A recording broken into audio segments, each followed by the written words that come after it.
Welcome to Unexplored Mysteries. There are moments in life that test the limits of our understanding. Moments when the veil between the known and the unknown grows thin, leaving us gasping for breath. For me, that moment arrived one fateful night when I first became aware of a presence that would forever change my reality. It started innocently enough, during a seemingly mundane evening. I was at home, winding down after a long day, the soft glow of my reading lamp casting comforting shadows around the room. As I turned the pages of my book, I couldn't shake the feeling of being watched. It was a sensation that crept up my spine, making the hair on the back of my neck stand on end. I glanced around, but the room was empty, the only sound being the faint rustling of the pages. Shrugging it off as fatigue, I continued to read, determined to dismiss the unsettling feeling. But that night marked the beginning of something far more sinister. Over the next few days, the sensation intensified. It began with fleeting glimpses, a shadow darting across the corner of my vision, the unmistakable feeling of breath on my neck when I was alone in my room. I found myself jumping at the smallest sounds, the creaking of the floorboards, the soft rustle of fabric. It was as if something was trailing me, lurking just beyond my sight, waiting for the right moment to reveal itself. Despite my growing anxiety, I refused to give in to fear. I convinced myself that I was simply stressed, the product of an overactive imagination. However, as the days turned into weeks, the presence became more aggressive. I could feel it following me, lurking in the shadows, always just out of reach. At night, I would wake up breathless, my heart racing, drenched in sweat. It felt as if the air had been sucked out of the room, leaving me gasping, desperately seeking a breath that would not come. One particularly sleepless night, I lay in bed staring at the ceiling when I heard it, a soft whisper, so faint I almost convinced myself I was imagining it. "Help me!" It sent a shiver through me, my blood running cold. I bolted upright, searching the darkness of my room, my pulse pounding in my ears. "Who's there?" I called out, my voice trembling. But there was no response, only silence, heavy and oppressive. As the nights dragged on, my exhaustion deepened, and the whispers became more frequent, weaving through my dreams and waking hours alike. I began to see the figure in the reflections of windows and mirrors, a silhouette with indistinguishable features, watching me, waiting. It was always just behind me, leaving me breathless and on edge.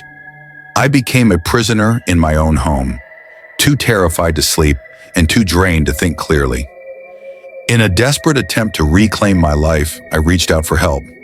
I contacted a local paranormal investigator, hoping they could provide answers. On the appointed day, they arrived equipped with an array of gadgets, each one designed to detect the unseen. As we sat in my living room, the investigator asked me to recount my experiences. I spoke of the whispers, the feeling of being watched, the figure that haunted my reflections. Their expressions shifted from skepticism to concern, and they agreed to conduct a seance that night, hoping to make contact with whatever was following me.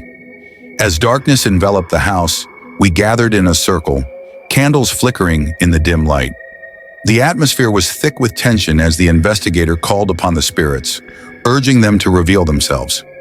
I felt a chill race down my spine as the temperature dropped, the air becoming electric. Suddenly, the lights flickered, and a heavy silence fell over us. In that moment, I felt it, the presence that had been following me, drawing nearer, pressing in like a weight on my chest. The investigator's voice trembled as they spoke. "I can feel something here, something dark." Just then, the room was filled with a cacophony of whispers, echoing around us like a haunting symphony. "Leave her!" one voice pleaded, while another hissed, "Join us!" Panic surged within me as the whispers grew louder, the shadows around us deepening. I gasped for breath, struggling to comprehend the chaos around me. The presence was no longer just a feeling, it was tangible, suffocating, and relentless. In a frantic attempt to escape, I stumbled backward, my heart racing as I fled the circle. As I reached the door, I felt the cold breath of the presence against my skin, a chilling reminder that it was never far behind. I burst into the night, gasping for air, the cool breeze a sharp contrast to the heaviness I felt within. The whispers faded as I ran, the shadows receding with each step I took away from my home. I didn't stop until I reached a nearby park, collapsing onto a bench, the adrenaline slowly fading. As I sat there, catching my breath, I felt a strange sense of clarity wash over me. The presence, though terrifying, was not purely malevolent. It was lost, searching for a way to communicate, a thread of connection to the living world. In that moment, I understood that it was not just a haunting, it was a plea for help, a desire for resolution.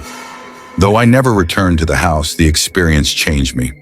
I began to delve deeper into the world of the supernatural, seeking understanding and closure. Not just for myself, but for the presence that had left me breathless. I realized that sometimes the shadows that follow us are not to be feared, but rather embraced as we navigate the thin line between the living and the dead. Join me again as we uncover more tales that dwell in the unseen. And if you've ever felt a presence lurking in the shadows, don't forget to subscribe to Unexplored Mysteries for more spine-chilling stories.